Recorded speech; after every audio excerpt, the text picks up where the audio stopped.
What if a king demanded that you reveal his dream without him telling you what it was? And if you failed, you would die.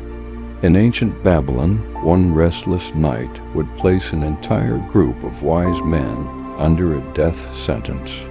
But among them was a young exile who trusted not in magic, but in God. This is the story of Daniel and the dream that revealed the future of kingdoms. King Nebuchadnezzar of Babylon was troubled by a powerful dream. Its images disturbed him deeply, yet when he awoke, the details slipped from his memory. Determined to understand its meaning, the king summoned his magicians, astrologers, and wise men. But instead of telling them the dream, he demanded that they first reveal the dream itself, then explain its meaning. The wise men were terrified. No king had ever made such a demand. They pleaded for the king to tell them the dream, but he refused. Nebuchadnezzar accused them of stalling and declared that if they failed, they would be executed. When they insisted that only the gods could reveal such secrets, the king's anger burned even hotter. A decree was issued. All the wise men of Babylon were to be put to death. Daniel and his friends were included in that sentence, though they had not even been consulted. When Daniel learned of the decree, he calmly asked the commander for time. Daniel went home and urged his friends to pray for mercy from the God of heaven. That night, the mystery was revealed to Daniel in a vision. He did not rush to claim credit. Instead, he praised God, declaring that wisdom and power belonged to him alone. Daniel acknowledged that it is God who changes times and seasons, who removes kings and raises others up. The next day, Daniel was brought before Nebuchadnezzar. The king asked directly, "Are you able to tell me my dream and its interpretation?"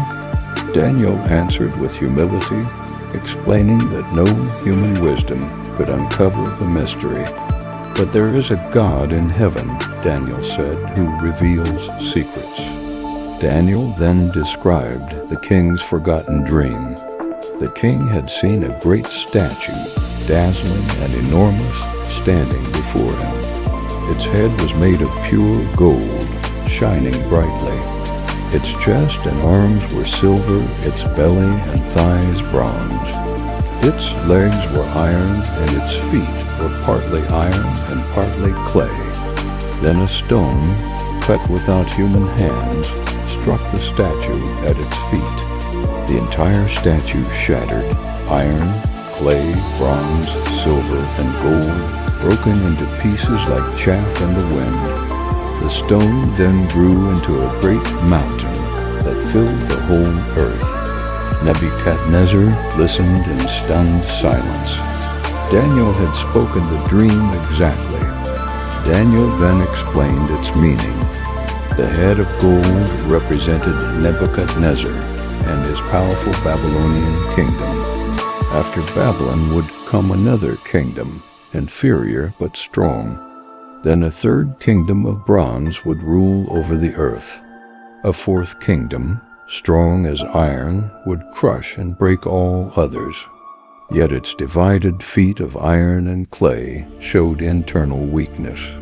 The stone represented a kingdom established by God Himself.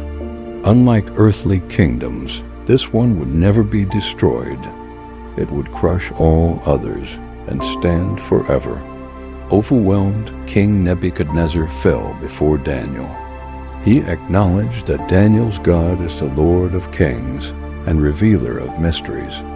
Daniel was promoted to a high position, and his friends were appointed over the affairs of Babylon. But Daniel's faith would soon be tested again, not with dreams, but with fire.